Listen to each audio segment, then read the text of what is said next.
Sejam bem-vindos ao Lar Maria Cecília. Alguém pela primeira vez hoje? Não? Só tem conhecido? Ótimo. Então gostaria de convidar a todos para fechar os olhos, acalmar a mente, elevar o pensamento até Jesus e que cada um possa pensar em si, nos seus problemas, nas suas dificuldades e nos seus objetivos. Lembrando da imagem do nosso Mestre Jesus com os braços abertos, que nos recebe, que nos compreende, que entende as nossas necessidades e que sabe o que merecemos, o que necessitamos. Que a Tua luz, Mestre Jesus, possa nos envolver, afastando de nós todo o perigo, curando as nossas enfermidades, acalentando o nosso coração e a nossa mente, para que assim, com mais fé, seguindo os Seus ensinamentos, possamos vencer as nossas provas e alcançar os nossos objetivos. Que com a Tua luz, que ilumina o nosso caminho, possamos seguir adiante e que o Senhor possa nos abençoar agora e sempre. Pai nosso que estais no céu, santificado seja o vosso nome. Venha a nós o vosso reino, seja feita a vossa vontade, assim na terra como no céu. O pão nosso de cada dia nos dai hoje, Senhor. Perdoai as nossas ofensas, assim como nós perdoamos a quem nos tem ofendido. E não nos deixeis cair em tentação, mas livrai-nos, Senhor, de todo mal, porque vosso é o reino, o poder e a glória para sempre. Jesus possa abençoar a nossa reunião e a todos nós. Vou convidar o nosso irmão William para fazer a leitura do Evangelho. Boa noite. Vou fazer a leitura do capítulo, um trecho, do capítulo 19 do Evangelho segundo o Espiritismo. A fé transporta montanhas. A parte é a fé religiosa, condição da fé inabalável. No seu aspecto religioso, a fé é a crença nos dogmas particulares que constituem as diferentes religiões, e todas as religiões têm seus artigos de fé. Sob esse aspecto, a fé pode ser raciocinada ou cega. A fé cega nada examina, aceita sem verificar tanto o falso como o verdadeiro e choca-se, a cada passo, com a evidência e a razão. Em excesso leva ao fanatismo. Quando a fé está apoiada no erro, cedo ou tarde desmorona. Aquela que tem por base a verdade é a única que tem o futuro assegurado, pois nada tem a temer com o progresso dos conhecimentos. O que é verdadeiro na sombra, também o é à luz do dia. Cada religião pretende ter a posse exclusiva da verdade. Impor a alguém a fé cega sobre uma questão de crença é confessar sua impotência para demonstrar que está com a razão. Boa noite a todos. Sim. Agora é a hora do nosso companheiro Elvésio. E você está com a palavra, que o assunto agora é muito bom. Boa noite a todos. Muito bom retornar a casa. Agradecer a presença de cada irmão encarnado que está aqui, aos irmãos desencarnados. Porquanto a vida é uma só, nossa vida é a vida espiritual, que a vida é verdadeira, que essa é a grande beleza que a doutrina consoladora nos traz, de que somos seres espirituais que temos um corpo e não um corpo que tem um espírito. Porquanto, a partir do momento que esse uniforme se desfaz, a nossa verdadeira essência persiste. Essa é a grande beleza, e através da bênção da reencarnação, igual o Fábio acabou de nos dizer aqui, nós conseguimos compreender tudo o que acontece na nossa vida. Através da imortalidade da alma, de compreendermos que somos seres espirituais que temos um corpo e não um corpo que temos um espírito, e que nós estamos aqui nessa escola da vida, nesse constante processo de aprendizado, em que nós estamos aqui aprendendo, estudando, colocando em prática, convivendo e compreender que tudo à nossa volta tem um sentido. Porque, antes de mais nada, Deus é bom, soberano e justo. E essa bondade, essa soberania de Deus, através da bênção da reencarnação, permite aquele pai, com o seu ato de amor, em vez de condenar o seu filho a de eterno no inferno, queimando na larva, no enxofre, lhe dá a oportunidade. Filho, eu te amo. Venha, te dê mais uma outra oportunidade para que você possa corrigir os seus erros. E também ser justo, filho, eu não posso passar a mão na sua cabeça apenas de você se arrepender. Existem leis naturais, leis universais, de que toda causa tem um efeito. E de que nada que acontece conosco é o por acaso. E a partir do momento que nós temos essa essência de que nós somos seres espirituais, certo? E de que tudo o que eu estou passando é efeito de uma causa, é bem verdade, tudo faz sentido. Os meus problemas familiares, igual o Fábio acabou de esclarecer, em que a parte no livro dos Espíritos, em que Kardec indaga e esclarece de que os laços familiares não se desfazem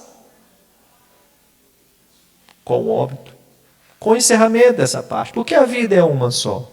Então, quando entendemos essa essência de que somos seres espirituais e que nesse momento aqui estamos nesse aprendizado, compreender o que acontece, as doenças, os males da saúde que eu estou passando, os problemas familiares, tem um sentido. E aí eu começo a crer, olha, Deus é perfeito, Deus não ia me colocar numa situação dessa, tem um motivo.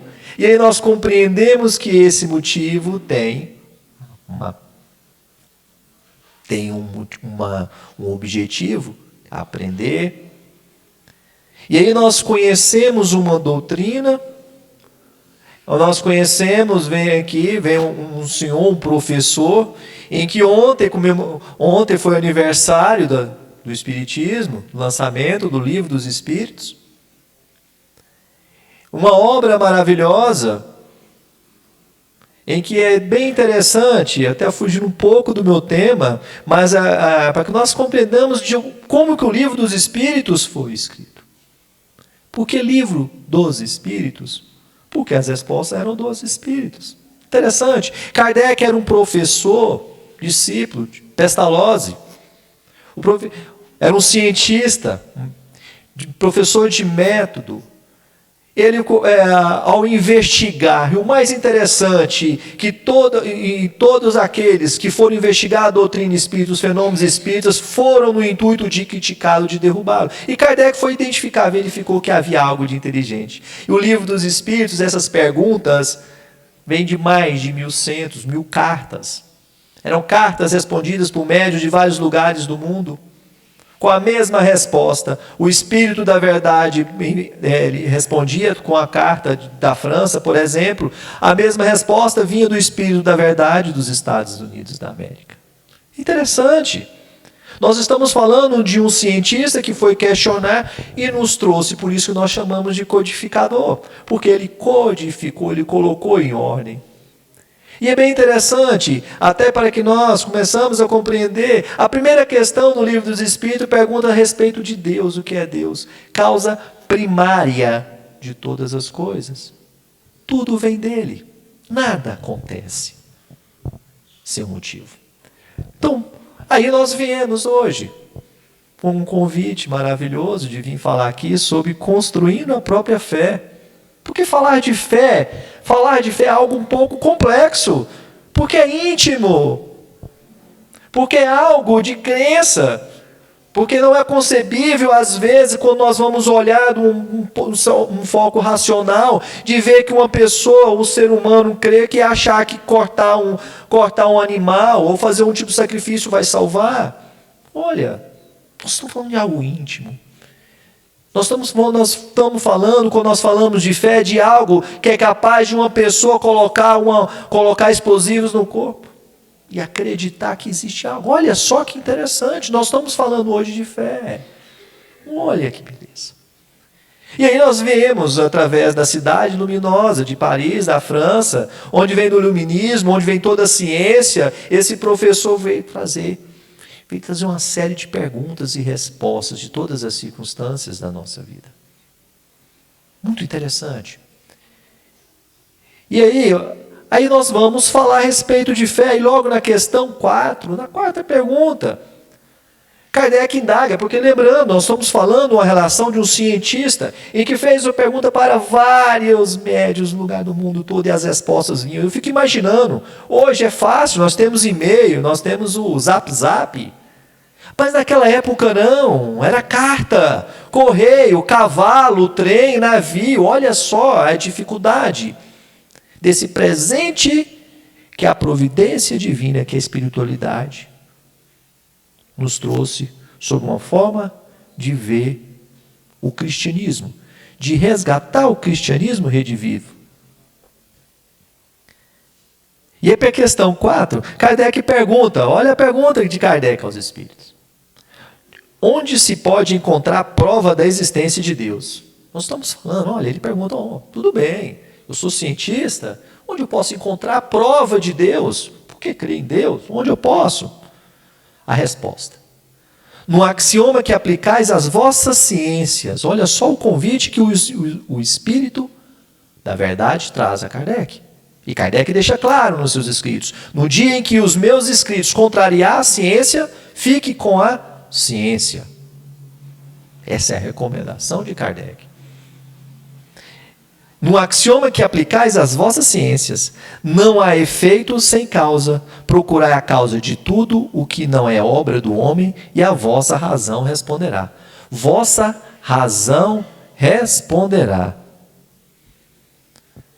Já nos traz uma ideia, como me precedeu aqui na leitura do Evangelho, falando sobre a fé, nos traz uma ideia de uma fé razão. Olha que interessante. Nós estamos falando em crer no ser, na causa primária de todas as coisas. No ser, no crer naquilo que criou. A crença em Deus está desde a história da humanidade, desde que o homem passou até o seu princípio de consciência. Mesmo crendo no Deus Sol, no Deus Lua, no Deus Montanha. Mas a essência, porque somos filhos de Deus, fomos criados por Ele, e a centelha de Deus está conosco. E Kardec, inclusive isso é a questão seguinte. Na questão seguinte, Kardec indaga justamente sobre esse senso, esse intuitivo. Que esse senso de Deus está em nós. Cada um crê. Então nós já temos, a princípio, nós temos o ponto. Nós já temos a ideia que a essência, a crença em Deus, ela é inerente a cada um. A ciência já mostrou. A ciência já parou de pesquisar a respeito da oração, da prece, do efeito da prece, de que a prece cura. A ciência já cansou. As pesquisas agora estão relacionadas de como que cura, mas não a cura da prece daquele que ora por si, mas como que a cura da prece cura terceiros. A ciência já não está mais preocupada com o efeito da prece. Tá? Pesquisas recentes, esses dias eu falei sobre a prece, o poder da oração da prece. E pesquisas já agora já estão direcionando do efeito da prece a terceiros. Olha só. No decorrer da história, como foi dito um pouco antes no Evangelho, na leitura do Evangelho, em que as religiões começaram a ter uma ideia. No início, o homem, a ciência e a religião se distanciaram. As leis morais por um lado e as leis naturais por outro. Chegou ao ponto em que compreendeu, é impossível conhecer Deus sem ciência, e é impossível conhecer o universo sem a existência de Deus, como disse Albert Einstein. E que é lei divina, é lei natural, e é lei de Deus. Se é Deus, Deus é perfeito. Se Deus é perfeito, não há contradição, porque se não for perfeito, não é Deus. E nós estamos retornando. A ciência e a religião está retornando, se explicando. E aí nós temos a fé demonstra, a fé já se explica. Já se explica porque através da prece, eu estimulo a área do cérebro que a princípio, até na década de 30, até quando o Chico, através de André Luiz falava sobre o efeito da glândula pineal, ou epífise, para aqueles, e que ela produz um efeito muito maior a respeito da sexualidade.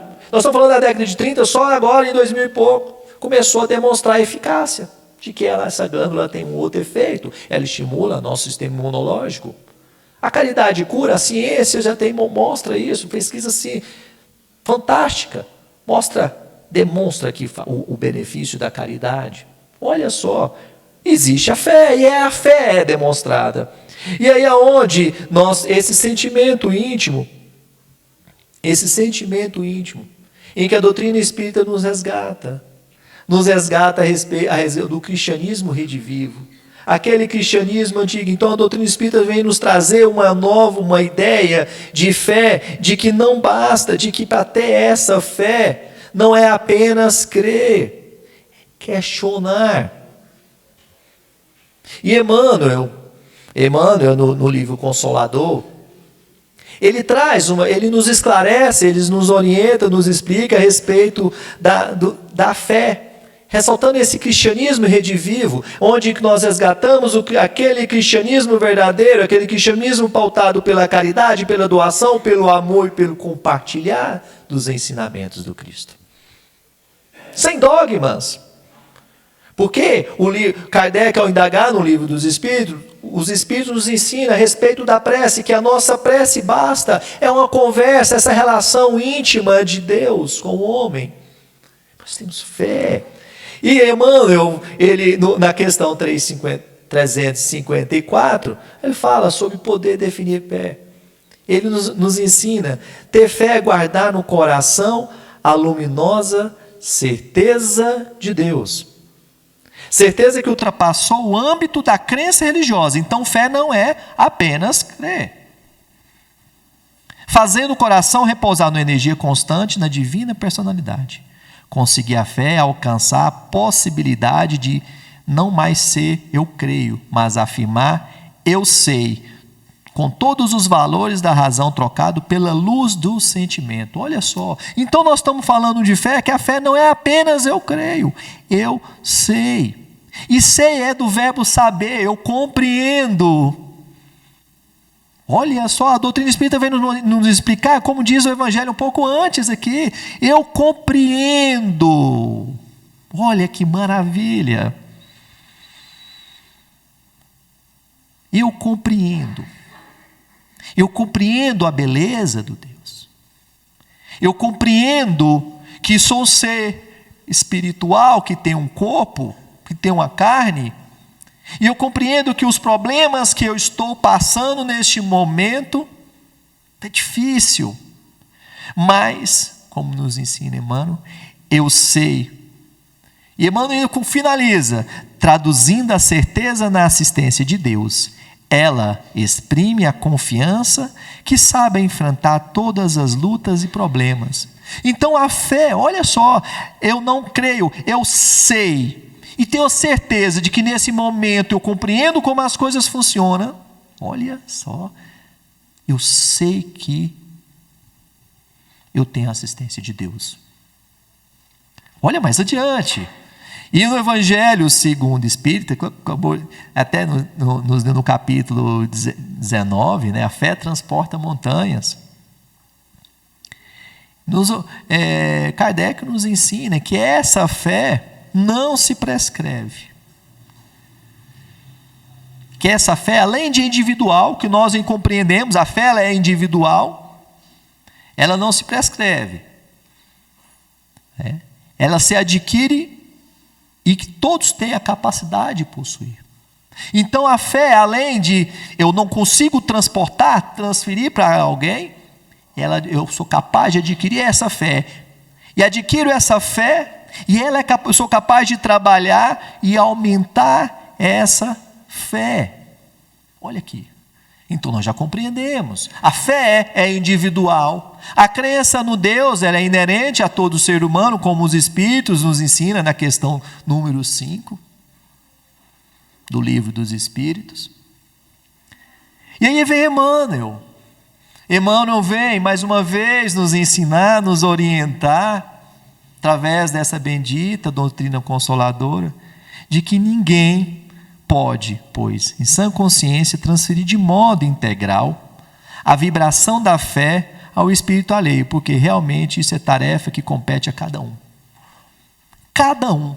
Então a fé é individual, o progresso é individual. Nós somos seres espirituais, então a nossa convivência nos auxilia, seja no nosso projeto encarnatório, mas que o nosso progresso é individual, a fé é individual, a minha relação com Deus é individual. Como o Fábio nos disse, o marido não é nosso, a esposa não é, os filhos não são nossos. Não é verdade?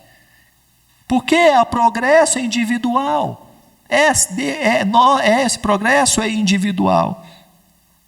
E a doutrina, justamente no item 6, repetindo, como do Evangelho segundo o Espiritismo, lá no capítulo 19, sobre a fé inabalável.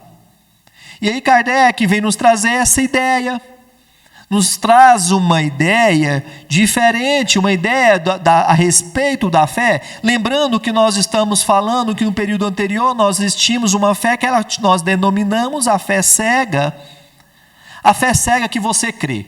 Ah, não, porque é assim, crê assim, é assim. Mas não é como? Por que é assim? Não, porque é assim. Você tem que crer. Tá, mas eu não posso questionar. Não, você não pode questionar. Está errado, olha só, aí vem Kardec e fala, não, nós temos, os Espíritos vêm e nos ensinam a respeito de uma fé raciocinada. Em que Kardec nos ensina, demonstrando que a fé raciocinada, por se apoiar em fatos e na lógica, então nós estamos falando, a fé raciocinada, crê, porque nós estamos falando, no início não basta crer, de compreender, a fé raciocinada, por apoiar nos fatos e na lógica, nenhuma obscuridade deixa. Então, quando eu consigo compreender, enquanto antes me dizia, olha, ele é idiota, ele nasceu com idiotia, ele nasceu sem os membros do corpo, foi castigo de Deus, e você não questionava, com a doutrina espírita, olha, imagine, Deus é bom, soberano e justo. Com certeza, explica que às vezes aquela circunstância que aquele irmão veio no mundo e está passando, decorre de uma origem. E que às vezes aquilo ali, ele mesmo compreendeu, porque uma forma dele progredir. Olha a fé raciocinada, porque ali eu compreendo o amor de Deus. Deus não é injusto, olha. Não, Deus está dando a oportunidade. Começamos até fé racionada. E Kardec continua, que é aquela que sempre é dito com nós, na doutrina espírita, muitos dizem, de que a fé inabalável só é a que pode encarar frente à razão em todas as épocas da humanidade. Esse é o conceito de fé que Kardec traz. Olha, a fé inabalável, a fé verdadeira é aquela que eu posso argumentar, que eu compreendo. E essa fé raciocinada, em que muitos acham que que a doutrina espírita que trouxe, não. Cristo trouxe. Cristo só elogiou a fé do homem em duas circunstâncias. No centurião de Cafarnaum e na mulher da Cananeia. Em duas circunstâncias apenas que Cristo elogiou a fé raciocinada. Em Lucas, no capítulo 7, na passagem do centurião, e em Mateus 15. Únicas hipóteses em que Cristo elogia a fé. Olha só, onde nós estamos falando, a fé raciocinada, que é a fé que o Cristo nos ensina. Lá em Lucas capítulo 7. Vou ler essa passagem que é importante, porque para que nós possamos construir a fé, para que eu possa aprender a construir a fé, é importante que eu entenda as características dessa fé que o Cristo elogia. Bacana. Eu preciso compreender, é interessante. Como eu vou construir uma fé? Independente se é raciocinada, se é cega, não. Como eu vou construir uma fé se eu não compreendo aquela fé em que Cristo elogiou? Lá em Lucas. Tendo terminado de dizer tudo isso, Jesus entrou em Cafarnaum. Ali estava doente, quase à morte, o servo de um centurião, a quem seu servo estimava muito. Ele ouviu falar de Jesus e enviou-lhe alguns líderes religiosos dos judeus, pedindo que ele fosse curar seu servo. Veja a situação. O centurião tinha um servo que ele amava, ele pediu aos líderes religiosos dos judeus para chamar Jesus. Ele ouviu falar de Jesus e enviou alguns líderes religiosos dos judeus, pedindo-lhe para curar seu servo. Chegando-se a Jesus, suplicaram com insistência. Os líderes religiosos. Este homem merece que lhe faça isso, porque ama a nossa nação. Olha só, esse homem, porque ama a nossa nação, construiu a nossa sinagoga. Jesus foi com ele. Lá estava perto da casa quando o centurião mandou amigos dizer a Jesus: Senhor, não te incomodes, pois não mereço receber-te debaixo do meu teto. Por isso, nem me considerei digno de ir ao teu encontro, mas dize uma palavra e meu servo será curado. Pois eu também, olha o ponto, que esse aqui é o ponto que eu chamo a atenção da gente. Pois também sou homem sujeito à autoridade, e com soldados sob o meu comando, diga a um, vá, e ele vai. E a outro, venha, e ele vem. Digo a meu servo, faça isto, e ele faz. Ao ouvir isso, Jesus admirou-se dele. Voltando-se para a multidão que o seguia, disse: Eu lhes digo que nem em Israel encontrei tamanha fé. Então os homens que haviam sido enviados voltaram para casa e encontraram o servo estabelecido. Olha só, vamos analisar a qualidade desse centurião. Verdade? Primeiro, nós estamos falando num momento, num período, numa região em que Roma dominava Israel. E Roma era maldosa, né, gente? Os soldados, eles eram especialistas em maldade. E o centurião era aquele chefe, aquela patente que ele comandava de 80 a 100 soldados. E eles eram preparados para a montagem imediata. Tivesse guerra, eles montavam e sacudiam. Então, eram aqueles que atacavam direto, que batiam no povo judeu. Então, nós estamos falando de um homem que é o inimigo de Israel, mas que a conduta desse centurião, os líderes religiosos foram pedir a Jesus. Estranho, não é, gente? Esse homem tem algo de diferente. E olha só o que os líderes religiosos falam. Ele ama a nossa nação. Ele ama os meus inimigos. Poxa, ele ama os meus inimigos. Por quê? Se o centurião ama a nossa nação, é porque ele ama os inimigos. Concordam comigo? Porque ele construiu a nossa sinagoga. Olha, vamos analisar esse centurião, o inimigo de Israel, em que o próprio povo de Israel, os fariseus, os representantes da religião, foram pedir. Nós não estamos adentrando ainda da qualidade do centurião, de que foi pedir não para ele, foi pedir para o seu servo. Então nós observamos uma das características desse centurião, para que nós possamos construir verdadeiramente a nossa fé, amar os nossos inimigos. Porque Cristo veio para salvar os judeus, não os gentios, tá? Esquece. Nós aqui, se dependesse naquela época, nós não estaríamos salvos, não. Porque ele veio para salvar os judeus. Essa é a princípio. Essa é a segunda parte, segundo exemplo que Cristo utiliza como a fé raciocinada. Mas aí, olha onde vem a fé raciocinada. Eu não sou digno, mas também sou um homem de autoridade. Se eu mandar os meus homens fizer isso, vai fazer. Se eu mandar os meus homens matar, os meus homens vão matar. O Senhor é a autoridade. O Senhor expulsa demônios, o Senhor tem poder. Então, se o Senhor mandar curar meu servo, o Senhor vai cuidar. Ele compreendeu Jesus.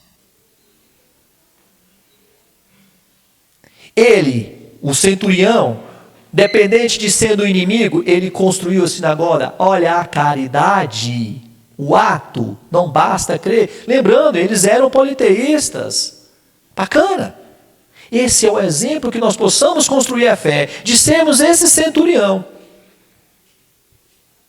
Olha a qualidade. E o segundo exemplo, só dois exemplos é que na Bíblia existe. O segundo exemplo é da mulher da Cananeia, da mulher fenícia. de uma mulher gentia, em que enquanto Cristo estava passando com a multidão, ela gritando, Jesus, filho de Davi. Isso está lá em Mateus, capítulo 15, versículos 22 a 28. E ela estava naquela multidão, e ela, Jesus, filho de Davi, minha filha está endemoniada. E chega ao ponto dos apóstolos, dos discípulos, olha, afasta essa mulher, ela é fenícia, ela é de Canané, ela não é judia. E aí é mulher ainda, nós falamos da violência da mulher agora, imagine naquela época. E aí Cristo responde, eu fui enviado apenas para as ovelhas perdidas de Israel. E o que a mulher fez? Ela adorou Jesus no chão, falou assim, olha, ele respondeu, e Jesus respondeu ainda para ela, falou, olha, não é certo tirar o pão dos filhos e lançá-lo aos cachorrinhos. Ela questionou, olha o questionamento dela com a bondade, compreendendo a bondade de Deus. Sim, meu Senhor, mas até os cachorrinhos comem das migalhas que caem na mesa de seus donos. E Jesus respondeu, mulher, grande é a sua fé, seja conforme você deseja. Então, tanto em Mateus como em Lucas, aqui nessas duas passagens, nós temos os exemplos de fé raciocinada, da fé que eu compreendo de que, da bondade de Deus, compreendi como que funciona, que Deus é bom. E eu questionei, calma, olha, então, olha, vamos analisarmos essas duas mulheres, do homem que ama os seus inimigos, do homem que trabalha na caridade, independente de ser seus inimigos, de amar ou não, porque fazer o bem àqueles que a gente gosta é fácil. Então, fazer o bem para os amigos é bom. Então, olha só, nós temos esse centurião, esse inimigo do povo de Israel, e do outro lado uma gentil, uma mulher, que pede a migalha, que vem na humildade, nos ensina como construir essa fé raciocinada. Essa fé em que eu questiono, mas crendo na certeza da mudança, como Emmanuel nos ensinou. Eu acabei de ler para a gente aqui agora. Aquela fé que eu creio que Ele não vai me abandonar, que eu estou nessa minha jornada espiritual e que Cristo é o nosso modelo e guia, nos orienta. Mas não basta, para que nós possamos construir a nossa fé. O objeto da nossa fala de hoje é construindo a própria fé. E construir a própria fé, como nós vimos sobre a fé raciocinada pelo centurião Cafarnaum e da mulher da Cananeia, que não não só amar, vamos dizer, o que não é o meu semelhante, é onde é a minha humildade, compreendendo da bondade, da benevolência, porque ele compreendeu da benevolência do Deus. Aí nós temos a Emmanuel nos traz algo interessante, que não basta a fé raciocinada, ele nos traz a razão iluminada, de que não basta ter essa fé para que nós possamos construir essa fé, e que não basta a fé raciocinada, mas uma razão iluminada. E lá no livro Coletânea do Além, ele vem nos esclarecer, nos falar sobre essa razão iluminada. Assim nos ensina Emmanuel. Nos círculos espiritistas, muito se tem que falar numa fé raciocinada, mas poucas vezes de uma razão iluminada. Se é certo que o sentimento sem a fiscalização do raciocínio pode conduzir ao absurdo, o raciocínio sem sentimento pode conduzir aos absurdos mais lamentáveis. Então, para que nós possamos construir essa fé, não basta apenas crer e entender, mas tenha também a razão iluminada em todos os meus atos, principalmente quando eu falo em caridade, porque a caridade, sem o sentimento, sem esse sentimento, sem essa razão iluminada, ela é filantropia e não nada de efeito faz, ajuda o próximo, perfeito, mas não é a caridade verdadeira. Onde Emmanuel nos traz essa figura da razão iluminada, porque no sentido da caridade verdadeira, conforme ensina o Cristo, na benevolência com todos, na indulgência com os erros alheios, com o perdão das ofensas.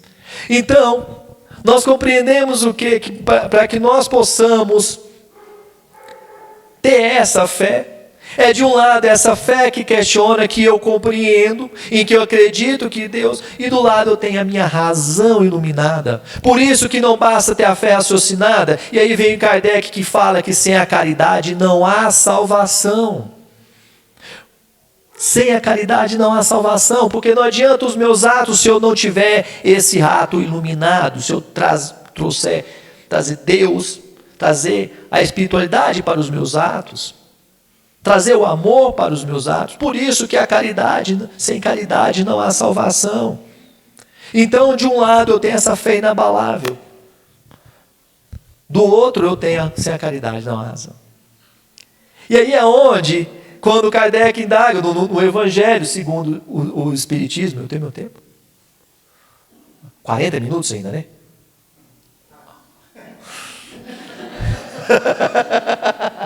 Gente, eu gosto tanto de vir falar aqui, mas tudo bem, né? Vamos lá. Ninguém escutou que foi 4, tá? Então foi 40. Então, eu pedi eu sei que vai tudo bem. Então nós temos o lado, quando eu tenho a fé, essa fé iluminada, essa fé iluminada, então razão iluminada, em que eu começo a raciocinar, a compreender tudo isso que a doutrina espírita veio nos esclarecer, eu tenho essa razão iluminada, a caridade. E aí, quando Kardec, no Evangelho segundo o Espiritismo, por isso que é bom estudar, compreendermos, estudar as obras kardecianas, a base da doutrina, em que quando indaga a respeito de ser espírita, e Kardec ficou no capítulo 17, Seres Bons Espíritas, em que ele fala que o espiritismo, bem compreendido, mas sobretudo bem sentido, isso que faz. Porque para ser um bom espírita não basta compreender, não basta a fé raciocinada, mas bem sentido, a razão iluminada. E aí aonde nós utilizando, pegando como exemplo o centurião de Cafarnaum, essas pessoas relegadas, esses gentios, e aí é onde nós compreendemos que sem a caridade não há salvação, que compreendendo Deus que é justamente a junção.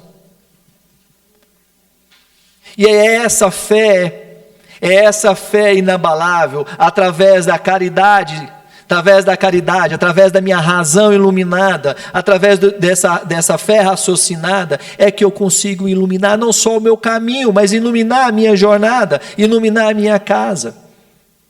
E essa luz vinda é onde Cristo nos orienta, que eu não posso pegar essa luz, não posso colocar a minha candeia debaixo da cama, para abafar essa luz, ou colocar debaixo de um vaso, para que essa luz apaga.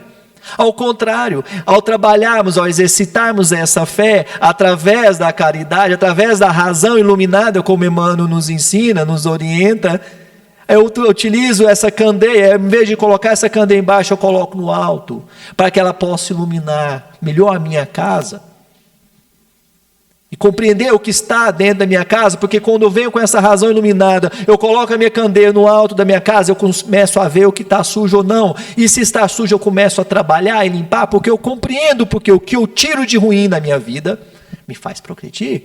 E quando eu compreendo que eu sou um ser espiritual, e que tem um corpo, que essa vida é um pingo, uma passagem, eu sei que esses momentos de dificuldade, que os meus vícios, os meus defeitos, são o direcionamento que eu tenho para trabalhar, fazer minha reforma íntima. Essa é a grande importância da palestra.